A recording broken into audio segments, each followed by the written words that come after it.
यो खुसी भन्ने शीर्षकमा पुस्तक लेख्नुभयो। विमोचन नि भइसकेको छ। अब अहिले सरसँगै यसो सेयरिङ गर्दा सबै पुस्तक पनि बिक्री भइसक्यो भन्नुभएको छ है। यो खुसी भन्ने शीर्षक राखेर यो पुस्तक किन लेख्नुभयो? सामान्यतः खुसी हुने भने कुरो कस्तो रहेछ भने प्रत्येक मानिसको खुसी र दुःखी भनेको उसको मानसिक कुरो रहेछ। मनबाट नै उसले जे प्राप्तिलाई खुसी माने खुसी हुँदो रहेछ। मनदेखि नै प्राप्त भएको चिजप्रति असन्तुष्ट जनाउने दुःखी हुँदो रहेछ। यस्तो सुख र दुःख भनेको प्रत्येक मानिसले अनुभूत गर्ने वस्तु रहेछ। मनी एट्र्याक्ट मनी भन्छ। पैसाले पैसा तान्छ भने आत्माले असल भावहरूतर्फ अगाडि बढ्यो भने उज्यालोले अँध्यारो भगाउन सक्दैन, प्रकाशले सक्छ। घृणाले घृणा गर्न सक्दैन, प्रेमले सक्छ भन्ने भावना बढ्ने बित्तिकै उसले स्वतः नै एउटा मित्रवत हिसाबमा मान्छेलाई व्यवहार गर्छ। त्यहाँ मैले किताबमा लेखेको छु, बुवाले भन्नुहुन्थ्यो आफूसँग भएको चिज जहिले पनि बाँडेर खानु, तर अर्कासँग भएको चिजको कहिले पनि लालच नगर्नु। है त यस्ता यस्ता सूत्रहरूले मान्छेलाई बिस्तारै क्रमशः खुसी हुन सिकाउँदो रहेछ। समय यस्तो छ, यसले पक्षपात गर्दैन, सबैलाई समान रूपमा प्राप्त हुन्छ। तर समय अत्यन्त निर्दयी पनि छ। तिमीले गलत काम गर्यौ भने त्यो निर्दयी समयले तिमीलाई दण्ड दिन्छ। या त समयलाई बुझ्यौ भने यो धन सम्पत्ति सबैभन्दा अमूल्य चिज भनेको चाहिँ समय हो। नमस्ते सर। नमस्कार। आराम हुन्छ नि? सबै राम्रो छ डाक्टर साहब? एकदम ठिक छ। अब आज हजुरसँग चाहिँ मैले केमा सेयरिङ गर्न खोजेँ भनेदेखि यो सरले खुसी भन्ने शीर्षकमा बुक पनि लेख्नु भएको छ। हजुर। र अनि हजुरको के छ नि ब्याकग्राउन्ड हेर्दाखेरि यो धेरै लामो समय ब्युरोक्रेसीमा व्यतीत गरिसक्नु भयो। अनि काम चाहिँ फेरि अहिले यो सामाजिक क्षेत्रदेखि लिएर अब यो देशको विभिन्न सेक्टरहरूमा हजुरको इन्भल्भ देखिन्छ है। अब वाणिज्य विभागको महानिर्देशक भइसक्नु भएको, भन्सार विभागको महानिर्देशक, अर्थ मन्त्रालयको सचिव र फेरि प्रधानमन्त्री तथा मन्त्री परिषदको सचिव र फेरि 5 वर्ष राष्ट्रिय सूचना आयोगको प्रमुख सूचना आयुक्त भएर बसिसक्नु भयो है। यो जीवन हेर्दाखेरि अब सुरुवात त फेरि महानिर्देशकबाट भएन, सुरुवात त गाउँबाट भयो। गाउँमै जन्मिनुभयो, धुली स्कुलमै पढ्नुभयो भनेदेखि यो यति धेरै लगभग 34 वर्ष नेपाल सरकार र फेरि 5 वर्ष चाहिँ प्रमुख सूचना आयुक्तमा बसिसक्नु भयो है। अब गाउँ बुझ्नुभयो, सहर बुझ्नुभयो, देश बुझ्नुभयो, अन्तर्राष्ट्रिय स्तरमा नि धेरै देशको भ्रमणबाट बुझ्नुभयो। अब यो गर्दै जाँदा यो अन्तिममा अहिलेसम्मलाई अन्तिम भन्नु पर्यो। अनि फेरि यो खुसी भन्ने शीर्षकमा पुस्तक लेख्नुभयो। विमोचन नि भइसकेको छ। अब अहिले सरसँगै यसो सेयरिङ गर्दा सबै पुस्तक पनि बिक्री भइसक्यो भन्नुभएको छ है। यो खुसी भन्ने शीर्षक राखेर यो पुस्तक किन लेख्नुभयो? यस्तो राजेन्द्र साहब, वास्तवमा यो खुसीको गोरेटो भनेको चाहिँ मैले यो पछिल्लो कालखण्डमा के हेरेँ भने सम्पूर्ण मानिस, चाहे त्यो राजनीतिज्ञ होस्, चाहे त्यो व्यापारी होस्, चाहे त्यो प्रोफेसर होस्, चाहे त्यो पत्रकार होस्, चाहे त्यो वकिल होस्, जुनसुकै पेसामा रहेको मानिस पनि खुसीको लागि भौतारिएको मैले महसुस गरेँ। तर खुसी चाहिँ सजिलै मान्छेले प्राप्त गर्न सक्दो रहेछ। त्यही भएर मेरो किताबको शीर्षक चाहिँ खुसीको गोरेटो भनेर लेखेँ। मेरो पिता श्री हरिहर बाँसकोटा 79 वर्ष पुरा भएर 100 वर्षमा प्रवेश गर्नुभयो। त्यस कारणले बुवाको एउटा अझै सुस्वास्थ्य दीर्घ जीवनको कामना गर्दै यो पुस्तक बुवालाई नै समर्पित गरेँ। र बुवालाई हेरेँ, बुवाले पनि 52 ठक्कर 53 गुस्सा खानुभयो। र बुवाले के कुरामा खुसी पाउनुभयो भनेर मैले यसो निहाल्दा संसारका सबभन्दा सुखी मानिस ती होइनन् जसले धेरै पाएका छन्, संसारका खुसी मानिस ती हुन् जसले धेरै दिएका छन् भन्नेतर्फ मेरो पहिलो गोरेटो उन्मुख भयो। मेरो पिताश्री सामान्य खर्दार सुब्बा जाहिर खाएर हामी 6 जना केटाकेटी सबैलाई सक्षम तुल्याउनु भयो। तर अहिले बुवाको कोठामा यसो हेर्दाखेरि उहाँले दिएको दान दातव्य हेर्दा करिब 1 करोडको हाराहारीमा उहाँले चाहिँ दान दिनुभएको चाहिँ प्रमाणपत्रहरू चाहिँ मैले प्राप्त गरेँ। यसबाट मलाई के जानकारी भयो भने बुवा कति वर्षको हुनुहुन्छ? बुवा त अहिले 100 वर्षमा रनिङ हुनुहुन्छ। हजुर। त्यही भएर यसो मलाई छट्ट के लाग्यो, मान्छे को खुसी हुन्छ भन्दा जो मान्छेले बरु जीवनमा खास ठुलो अभिलाषा राखेकै छैन, उसलाई जानकारी नै छैन। अहिले हामीले कुरा गऱ्यौँ पहाडको परिवेशमै छ अथवा दूरदराजमै छ मधेसमा पनि भने त्यस्तो मान्छे के खुसी देखियो कि मान्छे पुरा आफ्नो काममा लगावका साथ लागेको इमान्दारितामा बाँचेको मान्छे कि खुसी देखियो कि आफ्नो कर्म जे हो त्यो कर्ममा दिलो ज्यान दिएर एकलव्य भएर लागेको मान्छे खुसी देखियो। सामान्यतः खुसी हुने भने कुरो कस्तो रहेछ भने प्रत्येक मानिसको खुसी र दुःखी भनेको उसको मानसिक कुरो रहेछ। मनबाट नै उसले जे प्राप्तिलाई खुसी माने खुसी हुँदो रहेछ, मनदेखि नै प्राप्त भएको चिजप्रति असन्तुष्ट जनाउने दुःखी हुँदो रहेछ। यसो सुख र दुःख भनेको प्रत्येक मानिसले अनुभूत गर्ने वस्तु रहेछ। यसर्थ यो खुसी चाहिँ बाँड्नुपर्छ। खुसी मैले जति बाँड्न सक्छु म पनि त्यति खुसी हुने प्रयत्नमा सफल हुन्छु भन्ने भावनाले यो खुसीको गोरेटो भन्ने पुस्तक बजारमा ल्याएको हो। उसो छ नि सर, यो के छ नि, अब आज हामी के गरौँ भने हजुर जत्तिकै एकजना मान्छे जसले गाउँमा जन्मियो, सहरमा पनि बिताउनु भयो, अन्तर्राष्ट्रिय हिसाबले पनि बिताउनु भयो, हरेक सेमिनार वर्कसपदेखि लिएर सबै कुराहरूमा यो भन्दै गर्दा हामीले आज एउटा एकजना मान्छे चाहिँ यो दुखी खुसी कस्तो अवस्था हुँदो रहेछ भनेर हामीले यसो एनालाइसिस गरिनु पुग्छ कि हामीले ठुलो शब्दकोश हेरेर खुसीको परिभाषा खुसी यस्तो हुन्छ उस्तो हुन्छ भन्नुभन्दा चाहिँ अब तपाईँको छ नि खुसी, आज खुसी हुनुहुन्छ कि हुनुहुन्न, तपाईँको यो सबै पदहरू ब्युरोक्रेसीको सबै पदहरू लिएर चाहिँ अब सचिव अब अन्तिम पद हो र फेरि गएर प्रमुख सूचना आयुक्त हुनुभयो, त्यो पनि सबैभन्दा एउटा माननीय पद हो भनेदेखि यो सबै पदहरू पाइरहेको आज तपाईँको खुसी हुनुहुन्छ कि हुनुहुन्छ? वास्तव यस्तो रहेछ राजेन्द्र सर, मान्छेले धेरै पद प्राप्ति गरेर खुसी हुने भन्दा पनि उसले चाहिँ समाजलाई चिन्न सक्यो भने खुसी हुँदो रहेछ। मैले यो किताबमा विनयशीलता भनेर एउटा शीर्षकमा लेखेको छु। मेरो टोलमा एउटा सामान्य पान पसेरी छन्, तिनलाई ए हजुर नमस्कार, आज चाहिँ यो पूजाको दिन पर्यो, मेरो श्रीमतीलाई चाहिँ एउटा पान एक बिरा पान दिनुहुन भन्दा उनले जुन आत्मीयपूर्वक दिए, उनले हजुर नमस्कार भने बापतमा त्यसले म र मेरो श्रीमतीलाई यति धेरै खुसी दियो जुन कुरो गणना गरेर साध्य नै भएन। सामान्य हवाईजहाजको यात्रामा गइयो, ए र बी भन्ने चाहिँ सिट हुन्छ, हजुर झ्यालतिर विन्डोतिर बस्नुहुन्छ कि हजुर आयल सिट यता बाटोपट्टि बस्नुहुन्छ भनेर सामान्य आफूसँगको यात्रुलाई हजुरले नै छान्नुहोस् भन्दा पनि ती मान्छे अपूर्व रूपमा खुसी भएको र आफूलाई चाहिँ उनीसँग भएको व्यापारिक मान्छेले उपहार एउटा सामान्य दिएको कुरो, त्यस्तादेखि लिएर चाहिँ एउटा सामान्य मान्छेले सामान्य एउटा चस्मा मर्मत गर्न जाँदा ती सानी बसेको नानीलाई नानी नमस्कार है, तपाईँले कस्तो राम्रोसँग यो चस्मा बनाउन आउने मान्छेहरूलाई सेवा दिनुहुन्छ है, मलाई पनि अस्ति कस्तो राम्रोसँग दिनुभएको थियो, नानीले मलाई आज पनि एउटा सानो मर्मत गरिदिनु न भन्दा 500 रुपियाँ सामान्य पर्ने मर्मत उनले तुरुन्तै 300 रुपियाँमा बनाउन मानिन्। यो एउटा युवकले यो सामान्य केही मासुहरू बाई वान गेट वान भन्ने जस्तो केही फ्रोजन मोमोहरू बेचिरहेकोलाई बाबु तपाईँ त मेरो छोरो जस्तो हुनुहुँदो रहेछ, बडा पौरखी हुनुहुँदो रहेछ, विदेशमा पढ्नु भएको जस्तो छ, तपाईँले एउटा सानो पसल खोल्न भएछ, यो त गजबै गर्न आँट्नुभयो, तपाईँको उत्तरोत्तर प्रगति होस् भन्दा त्यो मान्छे यति धेरै खुसी भयो कि उसले यति धेरै खुसी बाँड्यो कि मानव एउटा चाहिँ नि मोमो चाहिँ एउटा फ्रोजन एक प्याकेट मोमो निःशुल्क दिँदा प्राप्त गर्ने म पनि अत्यन्त नै खुसी भएँ। ठुलै पाए जस्तो प्रमुख सूचना आयुक्त पाइसकेको मान्छेलाई त्यो 50 रुपियाँ पर्ने 100 रुपियाँ पर्ने एक प्लेट फ्रोजन मोमोले त कति नै खुसी दिन सक्थ्यो र यसर्थ यो खुसी भनेको चिज चाहिँ क्षण क्षणमा पाउने सामान्य कुरो रहेछ। डाक्टर राजेन्द्र केहीसँग यो संवाद गरिरहन पाउनु भनेको त जीवनकै अभाग्य सौभाग्य हो।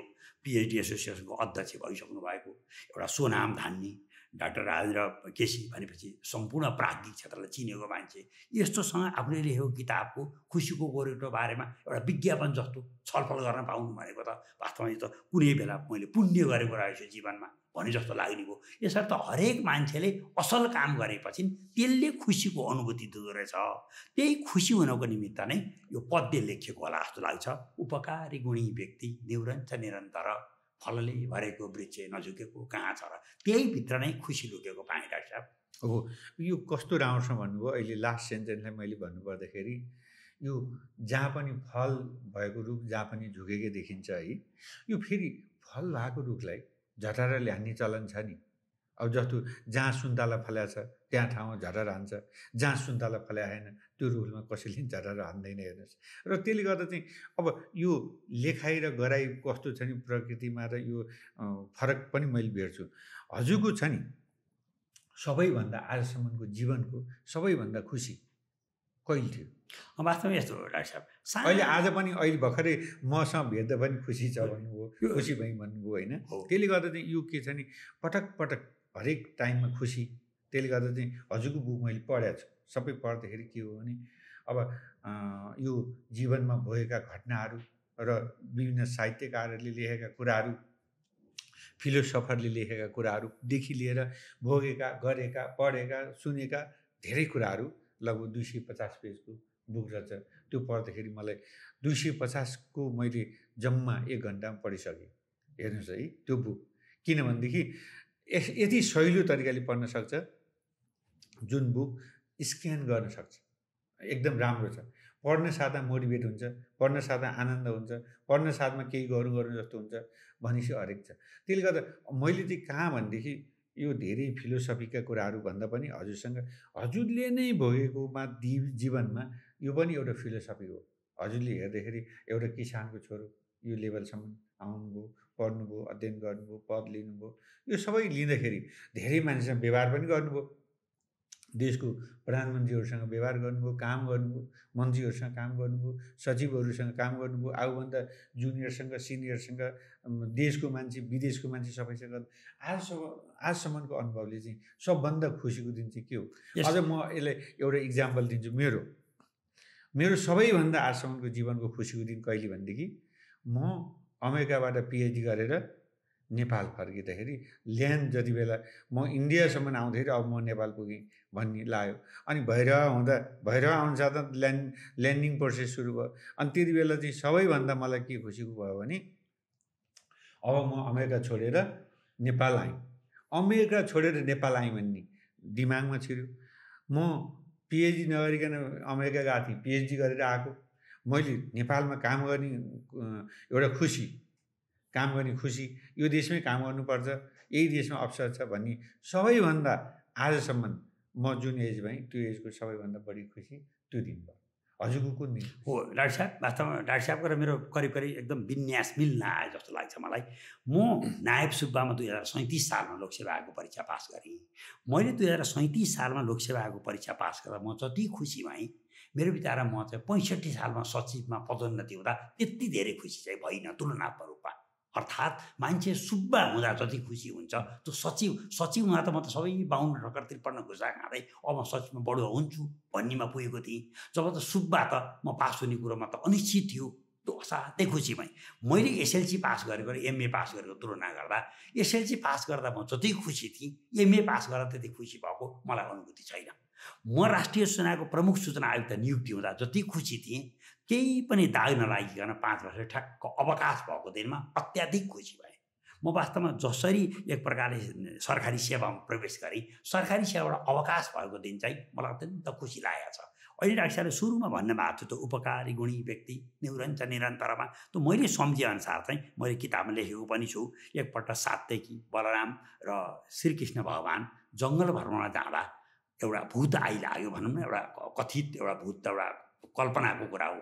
त्यो सात्तेकीले भूतसँग चाहिँ आफ्नो पौरुषार्थ प्रयोग गर्न खोजे, आफ्नो शक्तिको साधना गर्दा भूतलाई हराउन सकेनन्। बलरामले पनि आफ्नो शक्तिमाथि असाध्यै घमण्ड गरे, तिनी पनि असफल भए।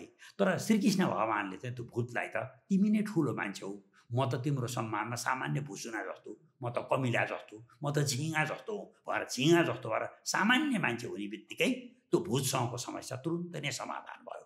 यसर्थ जीवनमा खुसी भनेको के भइदो रहेछ भने कसैसँग लड्दा उसलाई चाहिँ जितेर विन गरेर भन्दा उसँग चाहिँ तपाईँसँग मैले वास्तवमा यो कुरो नबुझेर गल्ती गरेछु, क्षमा पाऊँ, यहाँले नै जित्नु भयो भन्दा बढी खुसी भइदो रहेछ। यसर्थ अहिले हामीले यो हामीले जुन प्रणालीमा हामीले जे गरिरहेका छौँ, जसले जे गरिरहेका छौँ त्यसको ठिक विपरीत हामीलाई लाग्ला हामी पत्रकार मान्छेले कसैलाई ठहरै पर्ने लेख्दैनौँ भन्दा ऊ खुसी हुँदैन, त्यो दिन ऊ दुःखी हुन्छ। कसैले गरेको असल कामको आज तपाईँले राम्रो काम गर्नुभएको मैले तपाईँलाई फोटोसहितको एउटा समाचार बनाइदिएको छु भन्दा त्यो पत्रकार त्यो दिन जस्तो खुसी अर्को दिन हुन्छ जस्तो लाग्दैन। वकिलले कथाकथित अपराधीकै पक्षमा उसले वकालत गरिरहेको छ भने त्यो जिते पनि ऊ खुसी हुँदैन। तर एउटा चाहिँ साँच्चै न्यायको लागि खोजिरहेको मान्छेको पक्षमा वकालत गरेर उसले त्यो मुद्दा जित्दा वकिल चाहिँ त्योभन्दा सर्वाधिक खुसी अरू केही पनि हुँदैन। यसर्थ मैले खुसी केमा पाएँ भने सत्यनिष्ठामा जो मान्छे रहन्छ त्यो नै खुसी भएको पाएँ। र विश्वलाई चाहिँ सबैले विश्वलाई बदल्ने बारे सोध्दा रहेछन्, आफैलाई बदल्ने बारे कसैले नसोध्दा रहेछन्। यस्ता आफूलाई बदल्ने बारे सोचे भने त्यही भएर बानीले बानी पार्छ भनिन्छ। एउटा विद्वानले लेखे भनेर हाम्रो खेमराज नेपाल पूर्व सचिवले एउटा पुस्तकमा मान्छेलाई 4 भागमा बाँड्नु भएको छ, त्यसले मलाई ठुलो प्रेरित गर्यो। उहाँ लेख्नुहुन्छ, जो आफू जान्दैन र जान्दिनँ भन्ने जान्दैन ऊ मूर्ख हो, त्यसलाई छुट्याऊ। जो आफू जान्दैन तर जान्दिनँ भन्ने जान्दछ ऊ साधारण हो, त्यसलाई सिकाऊ। जो आफू जान्दछ तर जान्दछु भन्ने जान्दैन ऊ सुसुप्त हो, उसलाई बेउजाऊ। र जो आफू जान्दछ र जान्दछु भन्ने जान्दछ ऊ ज्ञानी हो, त्यसलाई पछ्याऊ भन्नुभयो। यसर्थ वास्तवमा ज्ञानले युक्त भएर मान्छे आफूले पनि जानेको महसुस गर्न सक्ने, अर्कोले पनि यो मान्छेले जानेको छ भन्न सक्ने अवस्थामा आइयो भने मान्छे अत्यन्त खुसी हुँदो रहेछ। यता मैले चाहिँ नि सामान्यतः नमस्कार बाँसुरा सर भनेको भन्दा मैले नमस्कार डाक्टर साहब भनेको बेलामा बढी खुसी भएको महसुस गरेको छु। ओ हजुर त सचिव हुनुभयो, हजुर त प्रमुख सूचना आयुक्त भन्नुभन्दा डाक्टर साहब हजुर कति राम्रो, हजुर कति विद्वान हुनुहुन्छ भन्न पाउँदा आफू बढी खुसी भएको महसुस गरेको छु। यसर्थ आफू परक भन्दा अर्काप्रति अब यसलाई काइन्डनेस भनौँ कि अर्काप्रति चाहिँ आदरभाव भनौँ कि आदर चाहनाले सर्वप्रथम अर्कालाई आदर गर्नुपर्छ। हामीले आकाशतिर फर्केर थुक्यौँ भने डाक्टर साहब त्यो थुक त हाम्रै नाकमा पर्छ। हामीले कसैलाई बदमास भएर चोराउनु देखायौँ भने 3टा औँलाले हामी आफैप्रति इङ्गित गरिरहेको छ। यसर्थ वास्तवमा यो आफैलाई नै आफ्नो भित्रको चिन्न सकियो भने कस्तो राम्रो गीत गाउनु भएको छ नि आनीले, फुलको आँखामा फुलै संसार, काँडाको आँखामा काँडै संसारको। दुर्गालालले यस्तो शब्द चयन गर्नुभएको छ। वास्तविकता नै जीवन यही रहेछ, यसले खुसी बनाउँछ। यो आफूले अलिअलि भेट्टाएको खुसी अरूलाई पनि वितरण गर्नुपर्छ भन्ने ध्येयले खुसीको गोरेटो भन्ने किताब प्रकाशित गरेको हो। अब यो कस्तो राम्रो कुरा गर्नुभयो, यो मैले पनि फेरि जोड्नु मन लाग्यो। हजुरले जति खरदारमा नासुमा काम गर्दाखेरि जति खुसी थिएँ त्योभन्दा कम खुसी म सचिवमा भनेर है। अर्को मलाई एउटा के अनुभव छ भने मेरो आफ्नै फेरि अर्को जोड्नु मन लाग्यो। मैले बिकम पढ्दा एकदमै म्यानेज गरेर पैसा म्यानेज गरेर साइकल किनेको थिएँ। हेर्नुहोस् है, साइकल किनिसकेपछि भोलि त्यो रातभरि निन्द्रा लागेन। भोलिपल्ट बिहान साइकल चढेर कलेज जानलाई भनेर। त्यति बेला साइकल चढ्दाखेरि पनि के थियो भनेदेखि अरूले हेर्थ्यो, मान सम्मान गर्थ्यो र घन्टी लगाउँदै म चाहिँ साइकल चढेर जाँदाखेरि सबको सामु एकदम आफू घमण्ड मन आनन्द खुसी भएर चाहिँ म कलेज जान्थेँ र त्यो दिन रातभरि निन्द्रा लागेन है।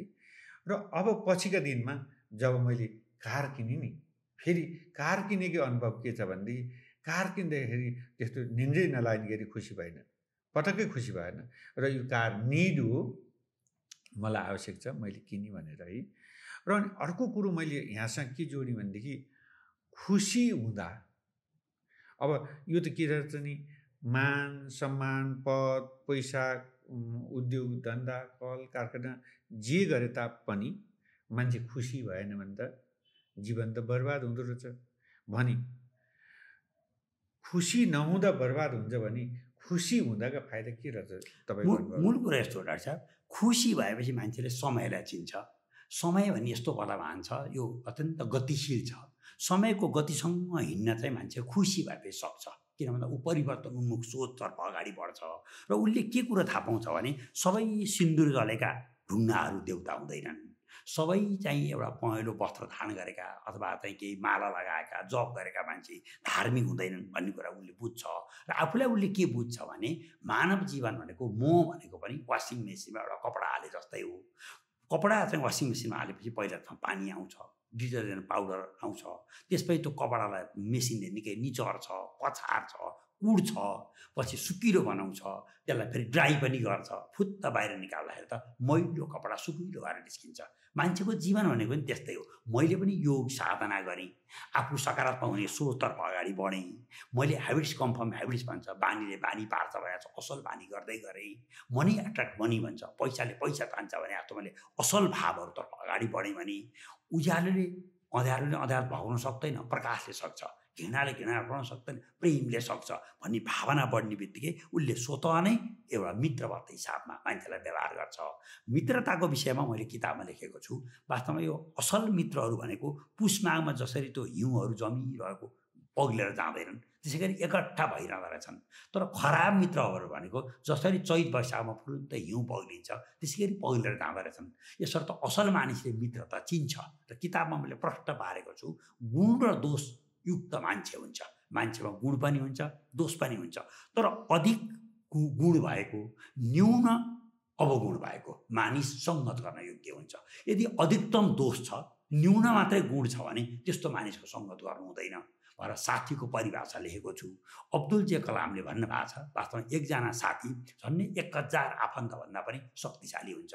जीवन एउटा असल मित्र पाउनु भनेको वास्तवमा जीवन नै सफल हुनु हो भन्ने उहाँका उद्गारहरूबाट वास्तवमा यो मित्रता खोज्न, सङ्गत गर्न, कोसँग सङ्गत गर्दा त्यसको परिणाम के आउँछ भन्ने यावत कुराहरू मैले किताबमा लेखेको छु। र मुख्य खुसीको स्रोत नै के रहेछ भने त्यसै खुसी हुन सकिँदो रहेछ। खुसीको एउटा खोज्ने जुन माध्यममा सफलता मिल्यो भने यो साध्यको रूपमा खुसी आउने हो। यसर्थ बिचमा रहेको जुन माध्यम छ त्यो माध्यममा चाहिँ प्रक्रिया काम गर्दाखेरि चाहिँ नि असल ढङ्गले गरियो भने त्यसको परिणाम चाहिँ खुसी प्राप्त हुन्छ भन्ने नै मेरो अहिलेसम्मको अध्ययनको निष्कर्ष हो। ओके, अब यो हजुरले अहिले भर्खर बुवाको कुरा गर्नुभयो। बुवाको कुरा गर्नुपर्दाखेरि अहिले हेर्दाखेरि लगभग 1 करोड बराबरको ऊ दिया छ, सबैले अवार्ड दिया छ हैन। यो किनभने उहाँले धेरै डोनेसन गरेरै अरूले पनि धेरै सपोर्ट गरेरै यसरी आएको। अब यसको मतलब के छ भनेदेखि हजुरको बुवा पनि नेपाल सरकारमै हुनुहुन्थ्यो है? हो, नेपाल सरकारमै हुनुहुन्थ्यो र फेरि छोरा पनि नेपाल सरकारमै हुनुभयो। उहाँ चाहिँ सरकारी जागिरबाट चाहिँ अधिकृत लेभलमा अन्तिम बेलामा सुब्बा नै हुनुहुन्थ्यो, सेक्सन अफिसर भएर रिटायर्ड हुनुभयो, अवकाश हुनुभयो। र यो एउटा रिसर्चले के पत्ता भनेको छ भने यो हरेक मान्छेको यो ह्याप्पी कहाँ हुन्छ भन्दा जेनेटिक हिसाबले 50%, इन्भाइरोमेन्टको हिसाबले 50% है। इन्भाइरोमेन्टले चाहिँ 50% ह्याप्पिनेस ल्याउँछ। जस्तो हाम्रै देशमा पनि मान्छेहरू अहिले के देखिरहेको छु भनेदेखि इन्भाइरोमेन्ट कारणले होला मान्छे धेरै खुसी देखाएको छैन। किनभनेदेखि इन्भाइरोमेन्ट इन टर्म्स अफ के छ नि, यता गऱ्यो राजनीति बिग्रियो, प्रशासन बिग्रियो, यता गऱ्यो विकास कम भयो भन्नेदेखि लिएर इन्भाइरोमेन्टमा यो रह्यो होला। अर्को जेनेटिक मान्छेको हिसाबले हेर्दाखेरि चाहिँ यो 50% चाहिँ ह्याप्पिनेस जेनेटिक हिसाबले आउँछ भनेर। हजुरको चाहिँ के छ भने बुवाले पनि एउटा खालको कन्ट्रिब्युसन गर्नुभएको भएर अब किनभने छोरालाई यो खुसी भन्ने पुस्तक लेख्न चाहिँ मनमा आयो नि, त्यही टपिक किन आयो भन्ने कुरा चाहिँ के हो भने त यो 50% त जेनेटिक बुवाबाटै सर्यो कि भन्ने जस्तो मलाई लाग्यो। यो है हजुरले बुवाको कुरा गर्नुपर्दाखेरि बुवा के धेरै खुसी हुने मान्छे हो र त्यो सरेको हजुरलाई हो। बुवाको खुसी एउटा बुवाको पनि आत्मकथा प्रकाशित भएको छ, त्यसमा मेरो नै एक प्रकारले हात रह्यो। बुवाको खुसी के फेला पारे भने 1979 सालमा पिताजीले विवाह गर्नुभएको रहेछ। त्यो विवाह गर्दाखेरि उहाँले काठमाडौँको डल्लुमा 500 रुपियाँमा घर किन्नु भएको। बुवाले पछि चाहिँ यो पत्लैयाबाट काठमाडौँसम्म चाहिँ हवाईजहाजमा आउँदा 11 रुपियाँ भाडामा 18 रुपियाँ भाडामा आउनुभएको रहेछ। त्यो बेलामा उहाँले 1 रुपियाँ मानौँ 1 कुरुवा घिउ किन्ने गर्न भएको रहेछ, 1 बोरा चामल 1 रुपियाँमा किन्नु हुँदो रहेछ। उहाँको तलब पहिला सुरुमा नायब राइटर हुँदा जम्मा 11 रुपियाँ रहेछ। यस्ता कुराले बुवालाई सबै बुवासँग उत्खनन गर्दा बुवा यति धेरै खुसी हुनुहुन्थ्यो त्यो कुराको भनिसाध्यै थिएन। अहिले बुवाको करिब पेन्सन नै जम्मा 30,000 रुपियाँ आउँछ, तर बुवा चाहिँ त्यो 30,000 रुपियाँको अहिले पेन्सन भन्दा त्यो बेलाको 11 रुपियाँको जुन तनखा अथवा जुन तलब थियो बुवाको त्यसमा अत्यन्त प्रसन्न हुनुहुन्थ्यो। नौसिन्दा हुँदा, राइटर हुँदा जुन एउटा समाजमा सम्मान थियो, आफूले जुन किसिमको समाजलाई सहयोग गर्न सकियो, त्यो कुरामा बुवाको अत्यन्त खुसी मैले प्राप्त गरेको छु। त्यही भएर बुवाको चाहिँ मुख्य भनाइ के थियो भने मानिस आउँदाको पहिचान पोसाकले हुन्छ, जाँदाको पहिचान उसको योग्यता, क्षमता, उसले गरेको समाजमा गरेको कन्ट्रिब्युसनको आधारमा हुन्छ। त समाजलाई हेर्नुपर्छ। ह्याबिट्स कम फ्रम ह्याबिट्स भन्नुहुन्थ्यो। वास्तवमा बानीले बानी पार्छ। त असल काम गरी बानी लाग्यो भने असलै भइन्छ। मान्छेको मुख्य एउटा गुण भनेको नै मृदुभाषी हुने हो। सकेसम्म मृदुभाषी हुनु, कहिले पनि नरिसाउनु। रिसाउने भनेको चाहिँ एउटा फलाम ताते जस्तो हो। एउटा फलाम तातेको छ, अर्को फलाम तातेको छैन। दुईटा फलामको बिच टक्कर भयो भने तातेको फलाम चाहिँ तुरुन्तै भाङ्गिन्छ। यसर्थ रिसले आफैलाई नै खान्छ। यो त सकेसम्म शिष्ट सुशील र नम्रहरू बोल्नु, बोल्ने बेलामा शब्द चयनमा असाध्यै ध्यान दिनु, यस्तो कुराले चाहिँ खुसी ल्याउँछ। सकेसम्म खाली कहिले पनि नबस्नु, कुनै न कुनै काममा व्यस्त भइरहनु। हामी भन्छौँ नि, यसले ढलेको लोटा पनि उठाउँदैन, यस्तो नहोस्। घरमा काम गर्नु, यो त कामचोर, यो त अफिसमा चाहिँ नि यो मेचमा कोट राखेर भाग्छ, हाटा गर्छ भनी नहोस्। अफिसमा काम गर्दा पनि अत्यन्त दिलचस्पी लाएर काम गर्नु। आफूलाई तोकिएको कुनै काम छ भने बिहान बेलुका पनि त्यसमा दिलचस्पी लागिरहनु, ताकि त्यसबाट आफूलाई तनाव नहोस् र आफूले काम सम्पन्न गरेपछि खुसी दिन सकोस्। त्यहाँ मैले किताबमा लेखेको छु, बुवाले भन्नुहुन्थ्यो, आफूसँग भएको चिज जहिले पनि बाँडेर खानु, तर अर्कासँग भएको चिजको कहिले पनि लालच नगर्नु। है त यस्ता यस्ता सूत्रहरूले मान्छेलाई बिस्तारै क्रमशः खुसी हुन सिकाउँदो रहेछ।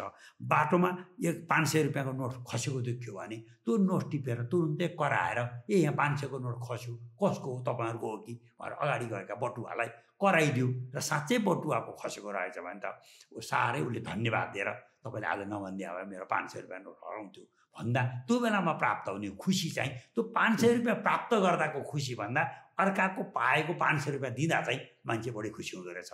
यसो त खुसीको चाहिँ सूत्रहरू खोज्दै गयो भने पल पलमा खुसियाली पाइने कुरो यो किताबमा पनि लेखेको छु र पिताश्रीबाट पनि यही नै ज्ञान मैले आर्जन गरेँ हुँ। अब बुवाबाट जुन कुरो चाहिँ के छ भनेदेखि मैले एउटा खुसीको कुरो है, अर्को कुरो उहाँको लाइफ अहिले 100 वर्षमा रनिङ हुँदा भने त यो त एकदम गोल्डेन कुरो हो। किनभने नेपालीहरूको अहिलेको सरदर आयु 72 वर्षको 72.5 को हाराहारीमा छ भनेपछि त 28 वर्षको अर्को छ भनेपछि त अझै राम्रो बाँच्नुहुन्छ। हाम्रो शुभकामना छ र आशा पनि छ।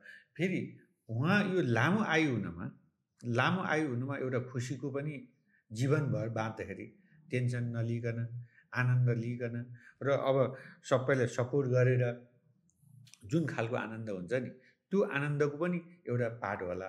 किनभने प्रेसर बढेन, सुगर बढेन। अब मलाई थाहा छैन, सायद सुगर पनि छैन होला।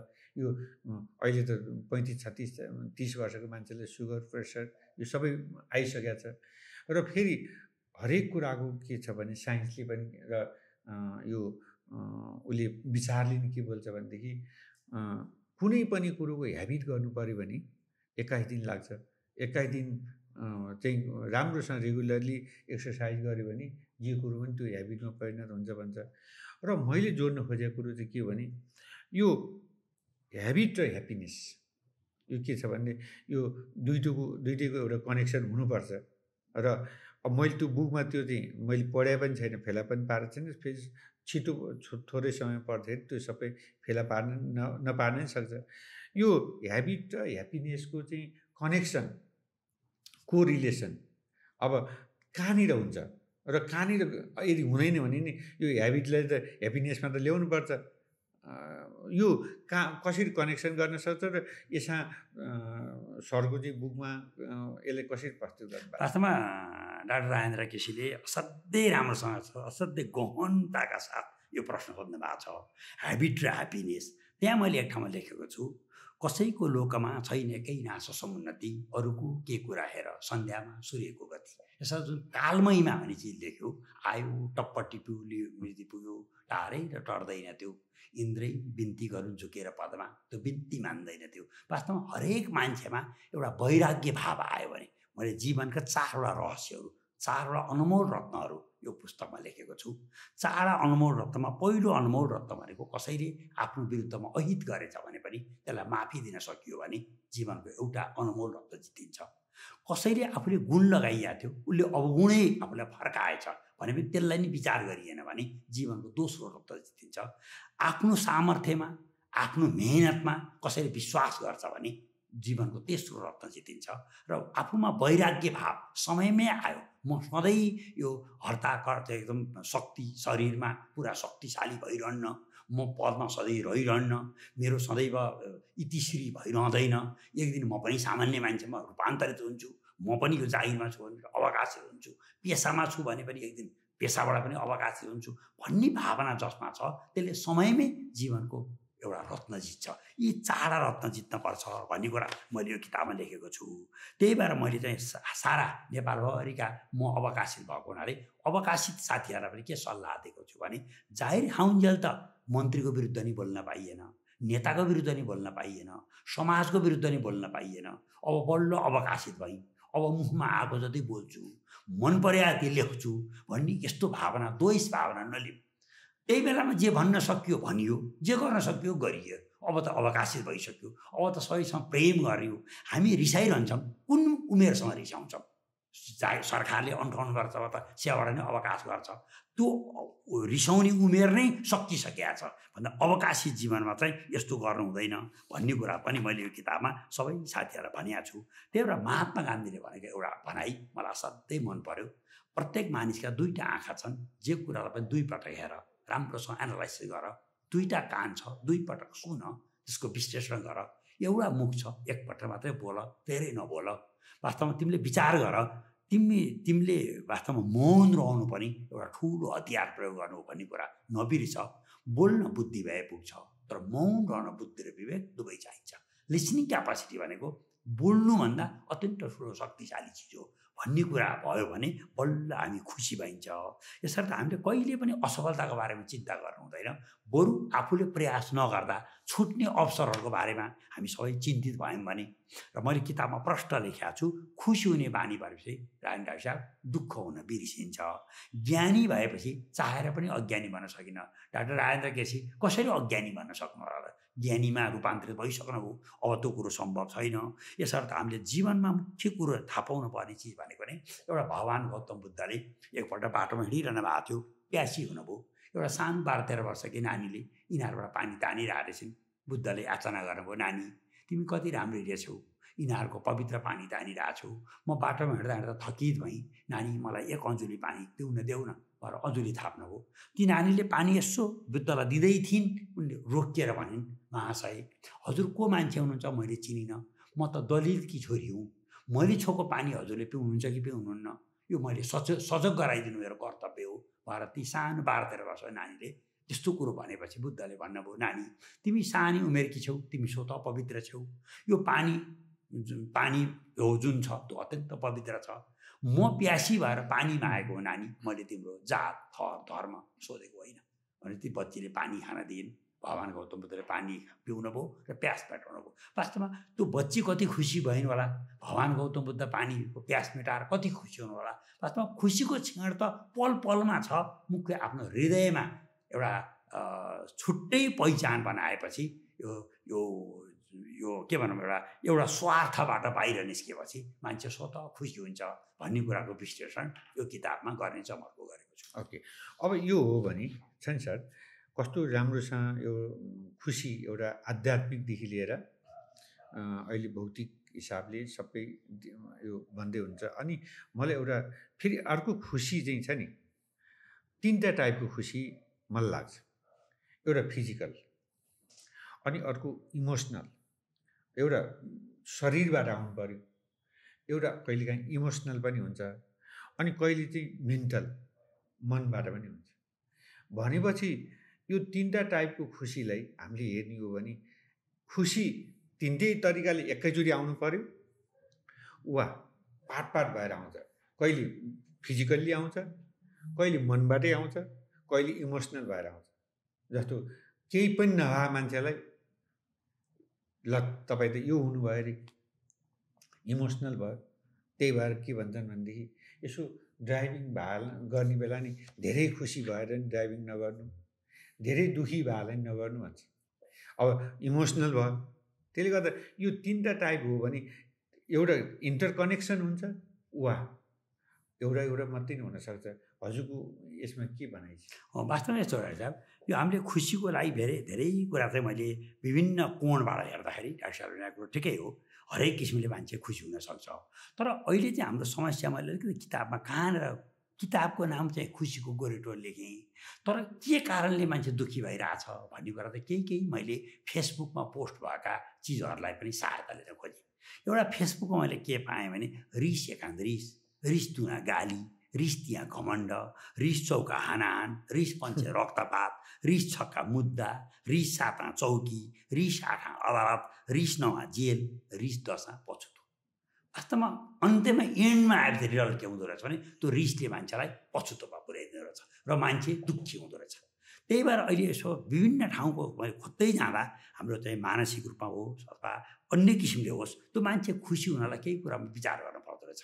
या किताबमा मैले लेखेको छु, सामान्यतः नबोलाएको कार्यक्रममा नजानु, नबोल्न ठाउँ पर्ने ठाउँमा नबोल्नु, आफूलाई जुन कुरोको ज्ञान छैन त्यो विषयमा मलाई ज्ञान छ नभन्नु, आपतकालीन अवस्थामा पाए कसैसँग सहायता पनि नमाग्नु, रात्रिको समयमा कसैलाई नबोलाउनु, कोही मान्छे खाइरहेछ भने त्यसलाई डिस्टर्ब नगर्नु, त्यो मान्छे बोल्ने दुःख कोसिस नगर्नु, सामान्य शौचालय गएपछि पनि आफ्नो हात राम्ररी धुनु, शौचालय पनि सफा गर्नु, सदैव बोल्दा सत्य कुरा नै बोल्नु, सम्भव भएसँग बोल्दा कृपया धन्यवाद शब्दको अत्याधिक प्रयोग गर्नु, सम्भव भएसँग जुनसुकै बेला पनि हरेक मान्छेप्रति दयालु हुनु, आफूसँग भएको चिज बाँडेर खानु, अर्का चिज भएको चिजको आशा नगर्नु, बोल्दा जहिले पनि शब्द चयनमा असाध्यै ध्यान दिनु, प्रत्येक दिन बिहान उठेपछि आज मैले दिनभरि के काम गर्छु भनेर टु डु लिस्ट बनाउनु, बेलुका सुत्ने बेलामा आज मेरो दिनभरिको समीक्षा मैले के गरेछु भनेर विचार गर्नु, सामान्यतः अपरिचितलाई बास नदिनु, सङ्गत नगर्नु किन डर हुनसक्छ, अविश्वासीलाई आफ्नो आन्तरिक कुरा पनि नमान्नु, अहिले पनि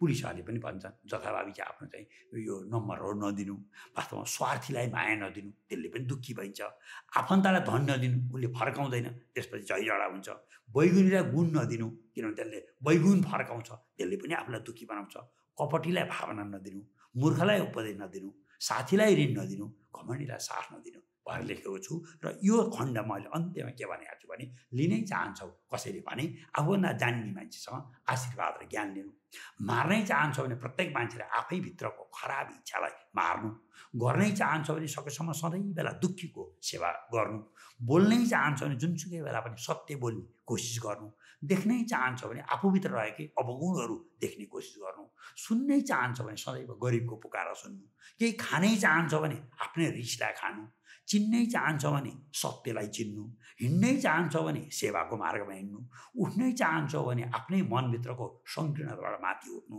र हाँस्नै चाहन्छौ भने दुःखमा हाँस्नु, यसले तिम्रो चाहिँ खुसीलाई कहिले पनि क्षय गराउन दिँदैन भन्ने सन्देश यो पुस्तकमा दिन खोजेको छु। एकदम यो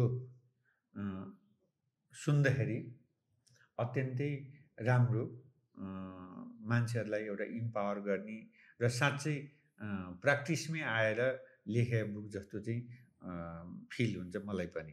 यो एकदम आवश्यक हो, किनभने फिलोसफीले मात्रै त हुँदैन। मलाई अर्को कुरो भन्न मन लाग्यो, जोड्नु मन लाग्यो, रिस एकाने रिस र रिस दसौँ लेख्नु भएको छ, 10 जो पछुतो, हजुर रुस दशाङ पछुतो, अन्त्यमा पछुतो। अनि भनेपछि त यो रिसको त काम लाग्दो रहेछ। र अब फेरि के छ नि, राम्रो कुरालाई नै मल्टिप्लाई गर्छ, नराम्रो कुरालाई मल्टिप्लाई गर्छ हो। र यो के हो भन्दा मान्छेले 1+1 भन्दा 2 हुन्छ, 1 भन्दा त 11 हुन्छ, 2+2 भन्यो भने 4 भयो, 2 भने त 22 भयो। भनेपछि त अब हामीसँग लट अफ चोइसेस छ, अप्सन छ। के को अप्सन छ भनेदेखि खुसी हुनमै अप्सन छ नि दुःखी किन हुने, सुखी हुनमै अप्सन छ नि दुःखी नै किन हुने, धनी हुनेमै अप्सन छ नि गरिब किन हुने, ठुलो हुने नै अप्सन छ भने सानो किन हुने भनेदेखि, तर हामीले चाहिँ रोज्न नसके हो। के रोज्न नसके भने जीवन रोज्न नसके हो नि। हामीले जीवन रोज्ने हो भने, कुनै लक्ष्य रोज्ने हो भने हामीसँग ह्युमनसँग अप्सन छ। किनभने ह्युमन त यस्तो जात हो जहाँ 84 लाख योनि परिवर्तनपछि मान्छे बने हो नि। यदि त्यो सिस्टममा आउँछ भने र त्यसको हिसाब गर्दा छ नि सर 32 अर्ब वर्ष लाग्दो रहेछ। 32 अर्ब वर्ष लाग्दै गर्दा हामी मान्छे भएको भने अब त कति खुसी हुनु पर्ला। त्यही खुसीलाई नि बिर्सेर मान्छे दुःखी भइरहेछ। अब समाज त कस्तो देख्छु भनेदेखि ठुलो पद भएको मान्छे नि बेखुसी छ, तनाव छ, ठुलो धेरै धनी भएको मान्छे नि तनाव छ, धेरै पढ लेखेको मान्छे नि तनाव छ, अब मन दुःखी छ। अब साँच्चै भन्नुपर्दा यो सबै तनावै तनाव, राम्राका लागि अप्सनै अप्सनमा सबै कुरा हुँदै पनि फेरि किन मान्छे खुसी हुन नसक्यो होला जस्तो लाग्छ? वास्तवमा यसमा चाहिँ रायन डाक्टर साहब मैले चाहिँ यो किताब विभिन्न ठाउँबाट सङ्कलन गरेका कुराहरू पनि हुन्। यसमा त्यही भएर मैले भनेको छु डाक्टर साहबले एकदम कस्तो राम्रोसँग त्यसलाई न्यारो डाउन गरेर प्रश्न ल्याइयो, कुरा बाँध्दै आइपुग्यो। वास्तवमा हामीले जसको सङ्गत गऱ्यौँ हामी त्यस्तै हुन्छ। एक ठाउँमा मैले सङ्कलन फेला पारेँ, 10 मिनट श्रीमान र श्रीमतीसँगै बस्यो भने एक प्रकारले जीवन त कठिन छ कि जस्तो लाग्दो रहेछ। अहिले व्यवहारिकता यस्तै छ। 10 मिनट एउटा जडियासँग बस्यो भने जीवन त हाँसी खुसी सजिलैसँग बित्छ जस्तो लाग्दो रहेछ।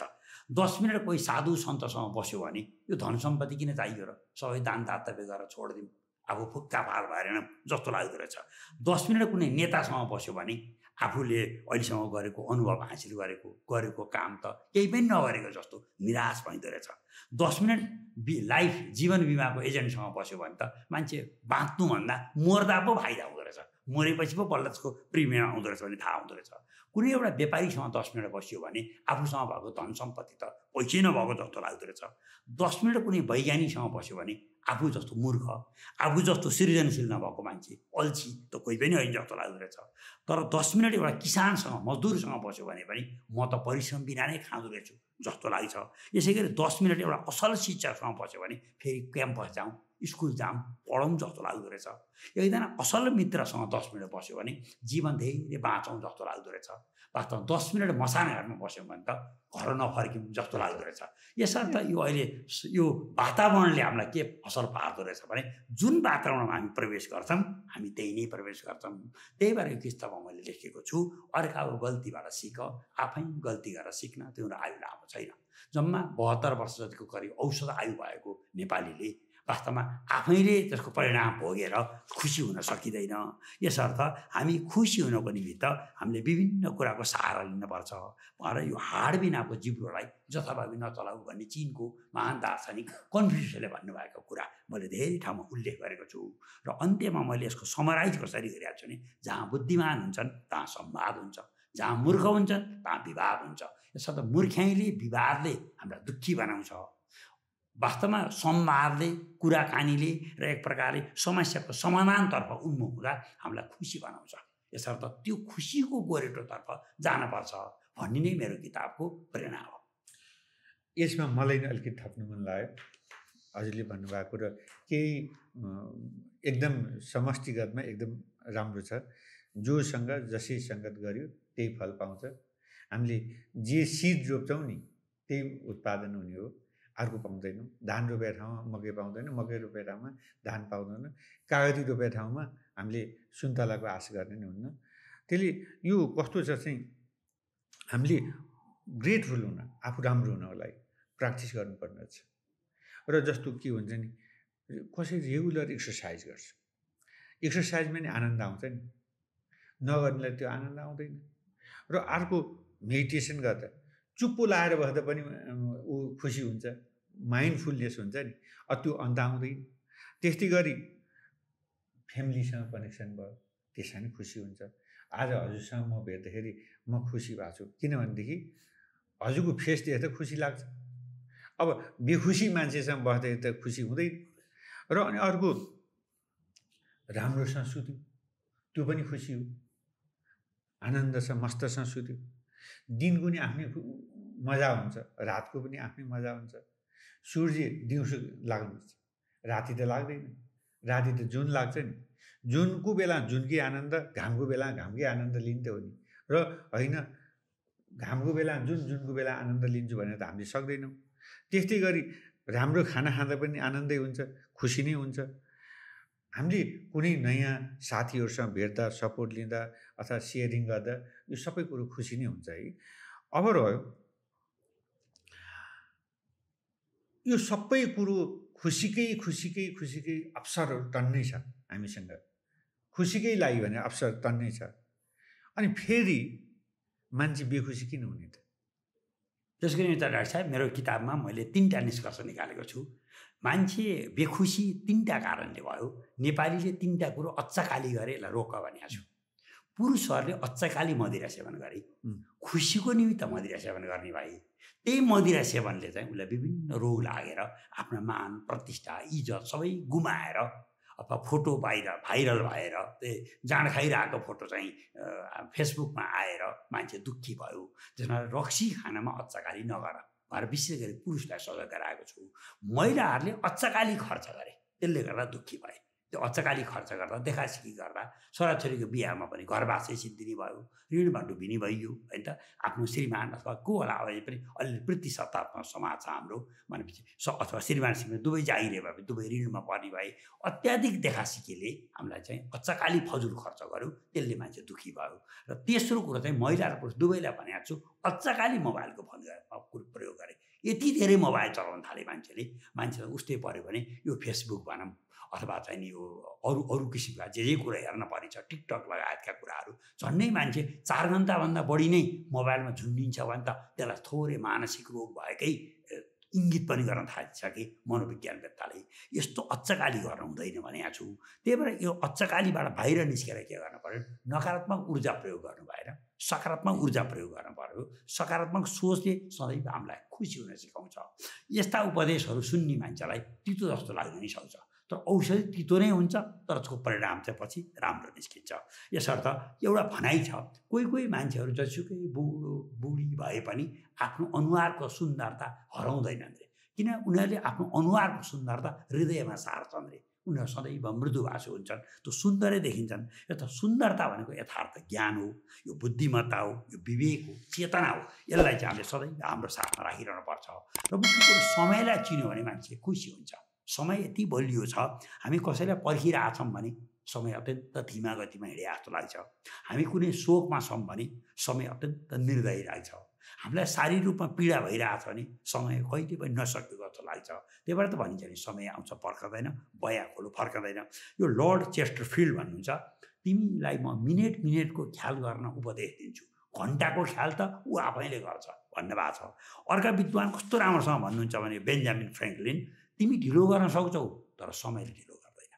समय यस्तो छ, यसले पक्षपात गर्दैन, सबैलाई समान रूपमा प्राप्त हुन्छ। तर समय अत्यन्त निर्दयी पनि छ। तिमीले गलत काम गर्यौ भने त्यो निर्दयी समयले तिमीलाई दण्ड दिन्छ। या त समयलाई बुझ्यौ भने यो धन सम्पत्ति सबैभन्दा अमूल्य चिज भनेको चाहिँ समय हो। यो किताबमा मैले यसो लेख्न खोजेको छु, रामले बाण हानेपछि रावण मृत्युशय्यामा पुगे। मृत्यु हुन पूर्व रामले लक्ष्मणलाई, भाइ यो रावण चाहिँ आज युद्धको कारणले मात्रै बित्न आँटेको हो, तर यो संसारको सबभन्दा ठुलो विद्वान हो, अन्तिममा योसँग केही ज्ञान होला, सिक्न जाऊ भनेपछि लक्ष्मण रावण कहाँ पुगे। तपाईँ विद्वान वर्ग, तपाईँलाई मैले प्रणाम गर्छु, हजुरबाट बित्नुभन्दा पूर्व मलाई एउटा अमूल्य ज्ञान बक्सियोस् न भनेर हात जोडे। रावणले भने, म यति शक्तिशाली थिएँ, मसँग यति तपोबल थियो, मैले सबै लङ्काबाट स्वर्गसम्म पुर्याउने भरै बनाउँदै थिएँ। म मेरो शक्तिले बनाउन पनि सक्थेँ। सम्पूर्ण लङ्कावासी मेरा जनतालाई सोझै भरिङमा चढेर स्वर्ग जाने बाटो बनाउँदै थिएँ। तर यो बनाउँदा नि मलाई कसले के गर्न सक्छ र, म कहिले नाश हुन्छु र, म कहिले क्षयीकरण हुन्छु र, मेरो शक्ति यथावत रहन्छ भनेर मैले सधैँ भोलि गरौँला भन्दै गएँ। आज म शक्तिहीन भएर मृत्युको शय्यामा पुगेँ।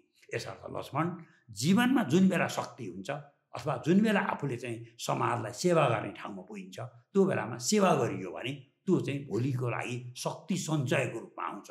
त्यो नै धर्म आर्जन परोपकार गरे सर हुन्छ।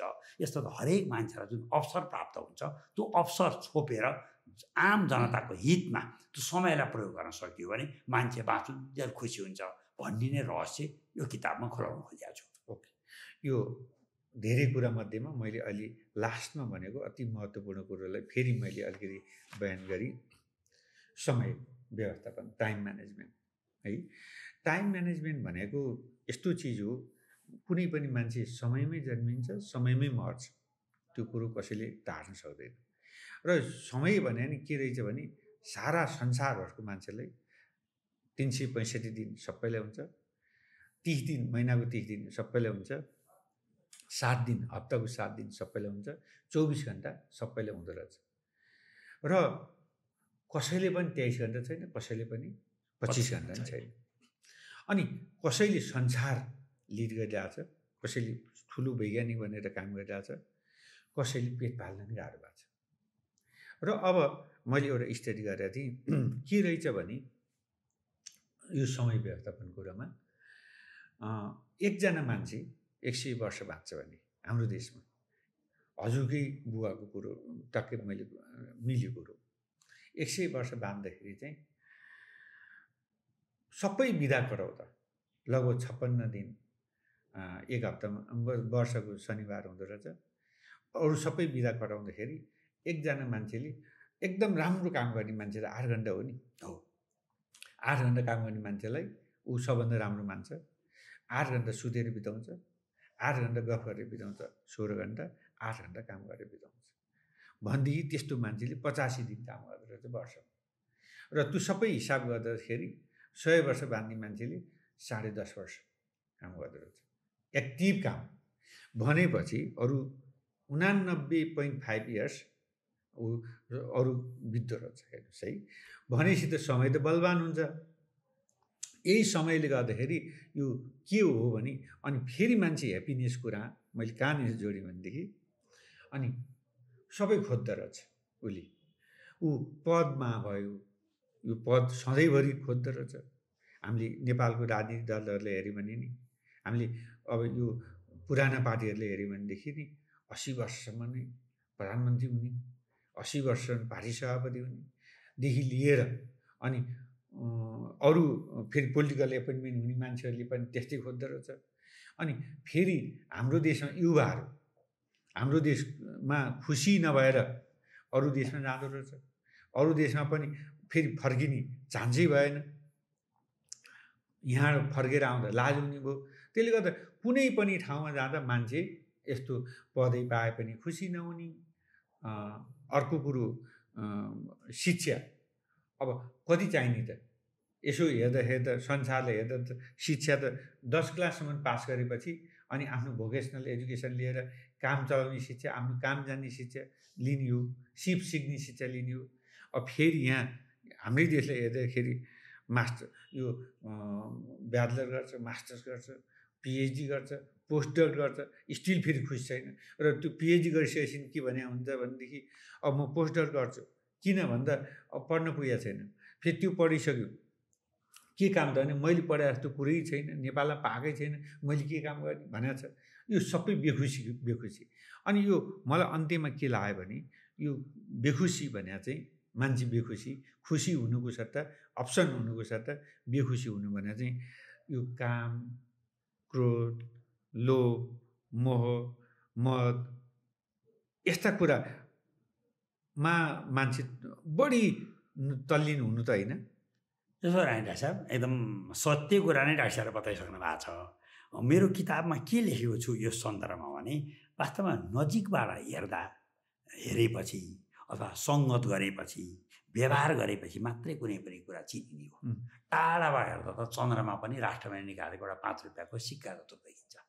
बालकृष्णसँग भन्नुहुन्छ म जान्दछु भन्ने जसलाई घमण्ड छ वास्तवमा त्यसलाई केही कुराको पनि ज्ञान हुँदैन त्यही भएर भनिन्छ गुरुबाट आमाबाट र बुबाबाट चाहिँ ज्ञान लिनु त्यही भएर मैले एउटा किताबमा साह्रै सिरियस भइएला भनेर लेखेको पनि छु एक ठाउँमा एउटा फेसबुकमा मान्छे लेख्न भएको छ मलाई खुब मन पर्यो 25 वर्ष पढाइ 25 वर्ष कमाइ 25 वर्ष दबाई के छ र जीवन बाँचौँ रमाइ रमाइ यसर्थ हरेक मान्छेलाई चाहिँ आफूलाई चाहिँ जुन भगवान्ले जे दिन्छन् त्यसलाई इजी रूपमा लिनुपर्छ दुःखी मान्नु हुँदैन र एउटा अङ्ग्रेजीमा एउटा उक्ति छ असाध्यै महत्त्वपूर्ण money is lost nothing is lost health is lost something is lost character is lost everything is lost यसर्थ मानिसले आफ्नो चरित्रलाई असाध्यै ध्यान दिनुपर्छ भन्ने कुरा यो किताबमा लेखेको छु एक ठाउँमा मैले के उल्लेख गरेको छु भने कसैले आँसु झारोस् कसैलाई मतलब हुँदैन कोही मान्छे केही कुराले पीडामा रहोस् त्यसलाई कसैले चासो राख्दैन कोही मान्छेलाई आफ्नो शारीरिक रूपमा दुखेर ऐया ऐया भनिरहेको होस्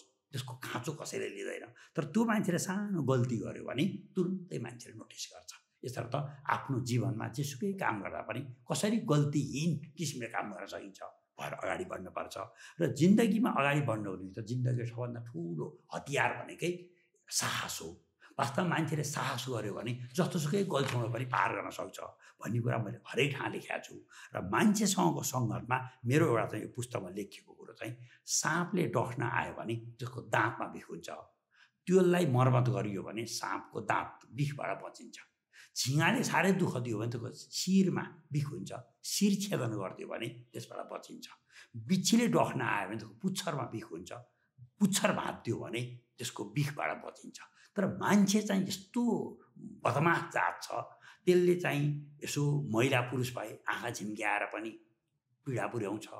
त्यसले चाहिँ नि मान्छेलाई चाहिँ मुड्कीले हान्छ, बक्सिङ हान्छ, कराते हान्छ, केही नलागे खुट्टाले हान्छ, त्यति नसके लाइनमा बसे भुँडीले ठेलिदिन्छ, केही नलागे पछाडि बस्ने मान्छेलाई कम्मरले लडाइदिन्छ। कोही मान्छे यसो जुलुसमा बाहिर निस्किन आँटे खुट्टो यसो ठाडो पारेर त्यो मान्छेलाई लडाइदिन्छ। मान्छेलाई चाहिँ नि केही नसके हातले खुट्टाले नसके टोक्छ, त्यतिले नसके थुक्छ। अर्थात् मान्छेले सम्पूर्ण आफ्नो शरीरलाई चाहिँ बिखले चाहिँ भरेको छ। शिरदेखि पाउसम्मका अङ्ग बिखको रूपमा प्रयोग हुन्छ, जसले गर्दा ऊ पूर्ण रूपमा दुःखी हुन्छ। यता यी सबै शरीरमा उपलब्ध आफ्ना सामग्रीहरूलाई चाहिँ उसले त्यसरी दुरुपयोग नगरेर सदुपयोग गर्यो भने वास्तवमा आँखा बनेको त राम्रा किताब पढ्न, राम्रा सुन्दरताहरू हेर्नको निमित्त हो। कान बनेको त राम्रा कुरा श्रवण गर्न, राम्रा कुराहरू चाहिँ आफ्नो कानभित्र पसाउनको निमित्त। नाक भनेको त राम्रो राम्रो गन्ध सुँघ्नको निमित्त बनेको चिज हो। तर त्यसको ठिक विपरीत इन्द्रियहरूलाई प्रयोग गर्दा मान्छे अत्यन्त दुःखी भएको छ भन्ने कुरा यो किताब लेखेको छु। र मैले खास गरी थोमस एल्वा एडिसनको सहायता लिएको छु। उहाँले विभिन्न 6वटा हामीलाई सल्लाह दिनुभएको छ। त्यसमा सबभन्दा उहाँको चाहिँ महत्त्वपूर्ण सल्लाह भनेको के भने प्रत्येक मान्छेले आफ्नो क्षमतामा आफूलाई मनमा लागेको सोच कार्यान्वयन गर्यो भने बल्ल मानिस सफल हुन्छ। थोमस एल्वा एडिसन भन्नुहुन्छ, मेरा कुनै पनि आविष्कारहरू दैव संयोगले आँखा चिट्टा परेर लटरी परेर भएका होइन, मेरा कडा परिश्रमले भएका हो। यसर्थ आफ्नो पेसामा जो कडा परिश्रम गर्छ त्यसले फल प्राप्त गर्छ र त्यसबाट खुसी हुन्छ भन्ने निष्कर्ष यो किताबमा प्रस्तुत गरेको छु। अब फेरि हजुरले भन्नुभयो धेरै कुरा मध्ये एउटा कुरो मलाई नि टप्प टिप्न मन लाग्यो। त्यो चिज के हो भने मान्छेको जे गर्दा नि खुसी हुने, सुखी हुने, सक्सेस हुने, फेलियर हुने भनेर चाहिँ साहस है। साहस बिना ऊ केही पनि गर्न सक्दैन। के हो भने साहसलाई पनि मैले कहाँनिर जोडेँ भने जङ्गलको राजा सिंह त्यो एकदम ठुलो भएर साहसिल भयो, त्यो राजा भएको होइन, र बलियो भएर नि राजा भएको होइन। उसँग एउटै चिज छ साहस, त्यो भने एटिट्युड। भनेपछि ऊ त हात्तीभन्दा त सानो छ, हात्तीभन्दा बलियो पनि छैन। भने साहस भयो भने चाहिँ उसले जे पनि गर्न सक्नुहुन्छ। ऊ राजा हुनुको कारणले साहस, किनभनेदेखि हात्तीलाई नि गएर अड्या गर्छ, ऊ राजा भएर गर्छ। त्यसले गर्दा चाहिँ यो साहसलाई कुरो गर्दाखेरि अब म छ नि, अब एकदम अन्तिम हजुरसँग के सेयरिङ गरेँ भने मान्छेसँग यो दुईटा चिजमा ठुलो खुसी र घमण्ड हुन्छ। एउटा आफ्नो रूपमा, अर्को गुणमा। अनि यो रूपमा चाहिँ कस्तो देखिरहेको छु भने सेलिब्रिटीहरू बाहिर निस्किन नचाहने, यो त्यो विशेष गरेर एक्टर सेक्टरका मार्केटमा रोडमा नहिँड्ने, र किनभने मेरो रूप त यस्तो छ भनेर त्यो रूपमा घमण्ड छ। र अनि अर्को गुणमा, बेसरी गुण भएको मान्छे, बेसरी पढे लेखेको मान्छे, अथवा गुण पनि कसरी लिउँ भने ठुलै पदमा भएको मान्छे, र गुण कसरी लिउँ भने धेरै अरूभन्दा अब्बल छ। त्यो रूप र गुणलाई छ नि मान्छेले त्यो घमण्डले गर्दा आफू खुसी हुनुपर्नेमा झन् दुखी भएर सबै ठाउँमा चाहिँ आफू एक्सपोजर नहुने, नजाने, नभेट्ने, यस्तो खालको चाहिँ यो प्र्याक्टिसमा देखाएको छ। अब राम्रो कुरो चाहिँ रूप र गुण राम्रै हो। र यो यो यो कसरी उहाँले के सोच्नुहुन्छ यसमा? डाक्टर राजेन्द्र केसीले सोध्नु भएको एउटा जिज्ञासा राख्नु भएकोमा मैले 2टा नीति कथाबाट मेरो पुस्तकमा यसको जवाफ दिएको छु रूप र गुणको बारेमा। पहिलो मेरो नीति कथा छ अकबर र बिरबलको। एकपल्ट अकबर र बिरबल लाभा लस्कर सहित मरुभूमिको बाटोमा हिँडे। उनीहरूले 2 किसिमको पानी बोकेका थिए, राजालाई सुनको सुराईमा पानी बोकेका थिए, सामान्य सेनाको निमित्त माटोको सुराईमा पानी बोकेर हिँडेका थिए। निकै नै मरुभूमिमा हिँडेपछि राजा आकुल व्याकुल भए, घामले ताते, बिरबल पनि ताते, पानी खान पर्ने भयो। तुरुन्तै एउटा 100 सामान्य सेड जस्तो बनाइदिए सेनाले, किन मरुभूमिमा त रुखहरू छैन, छायामा बस्न सकिन्न। त्यो बनाएपछि राजालाई पानी टक्राउ, सुनको सुराईको पानी भनेपछि तुरुन्तै सुनको सुराईको पानी राजालाई टक्राइयो। तर त्यो पानी त मरुभूमिमा हिँडिरहेछन्, यस्तो तातेको रहेछ, त्यो पानी त उम्लेको जस्तो रहेछ। राजाले त्यो पानी मुखमा हाल्ने बित्तिकै थुकिदिए, यस्तो नमिठो पानी पनि खुवाउने, ए बिरबल मलाई मिठो पानी खुवाऊ भनेपछि तुरुन्तै ल महाराजलाई यो सैनिकले खाने सामान्य माटोको सुराईको पानी खुवाऊ त भनेपछि त्यो जति मरुभूमिमा हिँड्यो सुराईको पानी त झन्झन चिसो हुँदै गएको रहेछ। राजाको धित मर्यो। तुरुन्तै बिरबलले कुनै बेला राजासँग वाद विवाद भएको थियो, रूप ठुलो कि गुण ठुलो, तुरुन्तै त्यो बेलामा अकबरसँग चाहिँ बिरबललाई जित्ने अवसर मिल्यो। उनले भने, अकबर महाराज तपाईँलाई सुनको सुराईको पानी मिठो भएन, तर सामान्य हाम्रो चाहिँ ठिमीतिर बन्ने माटाको चाहिँ नि सुराईको पानी मिठो भयो। यस्तो गुण र रूपको बारेमा तपाईँलाई यसरी नै परिभाषित गर्छु भन्नुभयो। त्यो कुरो चाहिँ अर्को नीति कथाले मैले पुष्टि गर्न खोजेको छु किताबमा। एकपल्ट एउटा जोगीलाई मनमा लागेछ, मेरो मृत्युपछि म स्वर्ग जाउँ होला कि नर्क जाउँ होला।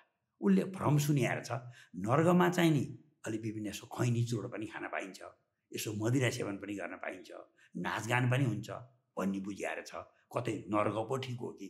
उसले के पनि भ्रम बुझिआएर छ, स्वर्गमा त बिहान 4 बजे उठ्नुपर्छ, पुसमा पनि नुहाउनुपर्छ, राम्रा लुगाले लाउन पाइँदैन, पातलो पातलो लुगा लाएर हिँड्नुपर्छ, धोती पाटा फेरेर हिँड्नुपर्छ, यस्तो बुझिआएर छ पुरुष रहेछ क्यारे जोगी। अनि उसले चाहिँ भगवानको तपस्या गरेछ र म मर्नुभन्दा पूर्व नै स्वर्ग र नर्क हेर्न पाऊँ। त्यो दुईटाको चाहिँ नि तुलना गरेपछि अनि म कता जाने भन्ने कुरा चाहिँ म आफ्नो तपोवनको तपस्याको आधारमा त्यसतर्फ जान्छु भन्छ। देउताले तिनीलाई लिएर गएछन्, पहिला नर्कमा लिएर गएछन्। नर्कमा करिब 11-12 बजे खाने बेला भएको रहेछ बिहान। त्यहाँ टन्न घन्टी बजाएपछि सबै नर्कका कोठाका मान्छे आएछन्। ती सबैको हातमा लामो लामो चम्चा डाडु बाँधिदिएको रहेछ। सबैले त्यहाँ राखेको खाद्यान्न, यता चामल भात छ, अलि पर आलु र काउली छ, अलि पर अचार छ, त्यो निकाल्दा रहेछन्। तर त्यो लामो डाडु भएको हुनाले खान मिल्दो रहेछ। आकाशतिर फाल्दा रहेछन् अलिकति भात, 2-4 सिता मुखमा पर्दो रहेछ। त्यस्तै काउली र आलु आकाशतिर फाल्दा रहेछन्, 2-4 आलु काउली मुखमा पर्दो रहेछ। भुइँ पनि अत्यन्त फोहोर, खान नपाएको हुनाले ती सबै नर्कका मान्छे दुब्ला बादल रहेछन्। जोगीले बुझेछ, ए नर्कमा चाहिँ खानै पाइँदो रहेछ, अब स्वर्ग जाम देउता भनेछ। देउताले तर स्वर्ग लिएर गए। त्यस्तै 11-12 बजे खाने बेलामा फेरि त्यहाँ देउताले लिएर पुर्याए जोगीलाई। त्यहाँ पनि घन्टी बज्यो, सबै स्वर्गका नि कोठाबाट मान्छे भात खान आए। त्यहाँ पनि त्यसै गरी भात तरकारी सबै चिज राखिएको रहेछ। स्वर्गमा के रहेछ भने डाक्टर राजेन्द्र केसीले यसो भात उडाउनु हुँदो रहेछ। म कृष्णहरि बाँसवाडालाई बाँसवाडा सर खाउँ भनेर खुवाइदिनु रहेछ। मैले चाहिँ यत्र काउली र आलु लिन्छु, डाक्टर साहब हजुर खाउँ हजुर भनेर मैले डाक्टर साहबलाई खुवाउँदो रहेछु।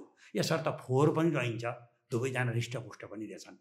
यो नीति कथाले हामीलाई प्रष्ट के बनाउँछ भने वास्तवमा रूप र गुणमा गुण ठुलो हो र मूल कुरो चाहिँ हाम्रो चाहिँ आफूले खाने भन्दा पनि अर्कालाई खुवाउन सक्ने भनेको नै स्वर्गमा प्रवेश गर्ने हो।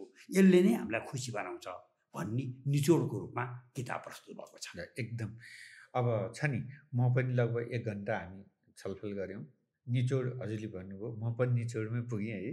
र यो धेरै राम्रो, यो यसलाई कसरी एनालाइसिस गर्नै नसक्ने ज्ञान, विज्ञान, विचार, व्यवहार केमा, मनोविज्ञान, यो सामाजिक परिवेश, राजनीतिक परिवेश, हाम्रो दिनको परिवेशका कुराहरू, सबै कुराहरू चाहिँ हामीले छलफल गर्ने हजुरसँग। अब मैले धेरै अब यो विषयमा त धेरै ज्ञान छैन, तैपनि मैले चाहिँ हजुरसँग धेरै कुराहरू राखेँ र हामी सबैले बुझ्ने अवसर पायौँ। यसमा केही छुटेका हजुरलाई भन्नै मन लाग्ने कुराहरू केही छ भने राखिदिन पनि आयो। यसो छ राजेन्द्र साहब, हामीले धेरै छलफल गरिसक्यौँ। हेर्दा एउटै देखिन्छ सलाइको काँटी।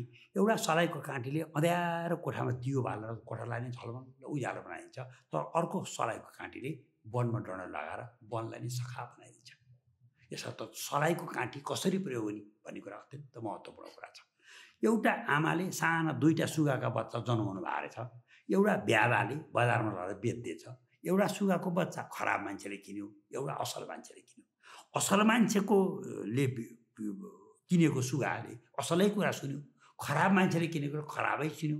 केही विद्वान वर्ग यसो हिँडिरहँदो रहेछन् बाटोमा, असल मान्छेले किनेको सुगाले ओहो विद्वान वर्गहरू हजुरहरू पाल्नुभयो, हजुरहरूलाई कोटी कोटी प्रणाम छ, हजुरहरूले चाहिँ समाजलाई विद्वत दिनुहोला, हजुरको दिन शुभ रहोस् भन्दो रहेछ। तर खराब मान्छेले पालेको सुगाको ठाउँ विद्वानहरू पुगेपछि तिमीहरू विद्वान नै हो यो मुलुकलाई बिगार्ने, तिमीहरू विद्वान भनाउँदा मूर्खहरूले नै सबै समाजलाई मूर्ख बनाएका छौ, तिमीहरूकै कारणले आज समाज यस्तो कुरूप अवस्थामा छ, तिमीहरूको आजको दिन खराब भइजाओस् भन्दो रहेछ। यस्ता त्यो आमाले जन्माउँदा बराबर रूपमा जन्माउनु भएको पनि तर सङ्गतले गर्दा ती सुगाका बच्चाहरूले फरक फरक रूपमा आफूलाई चाहिँ प्रस्तुत गरे। यसर्थ भनिन्छ ढुङ्गाको काप फोरेर पनि उम्रन्छ पिपल, सृजना शक्ति संसारमा कहिले हुँदैन विफल। यसर्थ हामीले सधैँ सबै मान्छे सृजनशील भएर सकारात्मक सोचका साथ अगाडि बढ्नुपर्छ, खुसी त्यही नै प्राप्त हुन्छ भन्ने कुरा खुसीको गोरुटो किताब पढेपछि प्राप्त हुन्छ भन्ने कुरो डाक्टर राजेन्द्र केसी मार्फत आम श्रोताहरूलाई निवेदन गर्न चाहन्छु। हस्, तपाईँले एकदम राम्रो यो लास्टमै यो के छ भने खुसी भन्ने कुरो यो जहाँ पनि प्रयोग हुने शब्द हो। जहाँ पनि तपाईँको दिन सुखद रहोस्, खुसी रहोस्, आनन्द रहोस् र तपाईँलाई भेट्दा खुसी लाग्यो, यो किनभने एकदम देख्दाखेरि एउटा बुक को रूपमा चाहिँ आछ, तर दैनिक जीवनमा आवश्यक हुने, दैनिक जीवनमा मान्छेले प्रयोग गर्ने वर्ड हो। र फेरि अन्त्यमा म के भन्न चाहन्छु भने use and misuse of science भन्छ। साइन्सको युज गर्यो भने संसार एकैछिनमा चाहिँ हामीले धेरै सफल गर्न सक्छौँ, मिसयुज गर्यो भने तुरुन्त खरानी हुन्छ। यति भन्दै सरको बुकले चाहिँ अब देशभरिका जनताले पढेर यसको कार्यान्वयन गरोस्। थ्याङ्क यू, धन्यवाद।